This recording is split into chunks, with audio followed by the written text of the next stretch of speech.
Metro লাইনের পিলারের number, এই দেখেন পিলারের নাম্বার, কত নাম্বার পিলার, আরো আগে থেকে তো আছেই।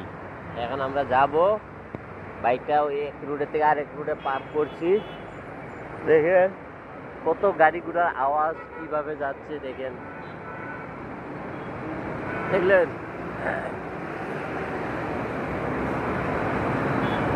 দেখছেন কিভাবে যাচ্ছে মেট্রো লাইন।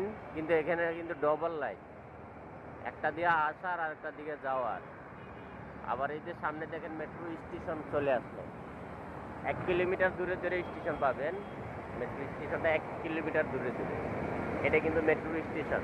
এই যে এটা মেট্রো স্টেশন, নিচে দেখেন আবার রোড।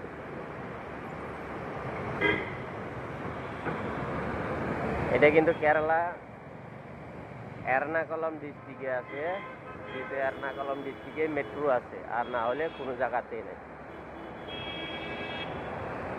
কেরালা কোনো সিটিতেই নেই, এর্নাকুলাম সিটিতেই মেট্রো আছে।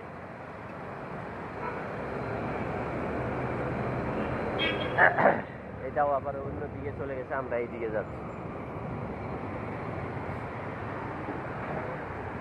মেট্রো লাইন আছে কথা ঠিক, কিন্তু এখান দিকে এই দিকটা কিন্তু আবার যে বড় ট্রেন চলে, যেগুলা যে বহু দূরে দূরে যায়, সেগুলো ট্রেন রাস্তাটাও এটা, এটা ব্রিজের নিচে।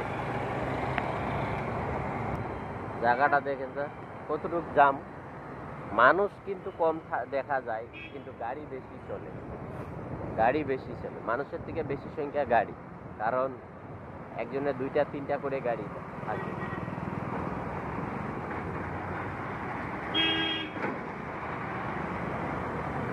একজনের 2টা 3টা করে গাড়ি থাকে, 2টা 3টা করে কি ধরনের গাড়ি থাকে দেখবেন। প্রথমে দেখবেন ভাঙা চিঙা ঘর একটা, এটাতেই থাকতেছে, অনেক পুরানা ঘর।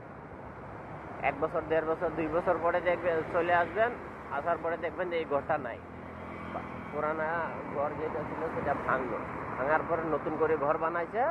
তারা যদি ঘর যদি বানায়, তাহলে ঘরের সঙ্গে কিন্তু গাড়ি কিন্তু থাকবে, একটা বাইক থাকবে, একটা প্রাইভেট কার থাকবে, এরকম কন্ডিশন আর কি। আর যার নাকি কিছু টাকা পয়সা আছে, তারা একটা প্রাইভেট কার থাকবে, একটা বাইক থাকবে, একটা স্কুটি থাকবে, এরকম ধরনের কথা।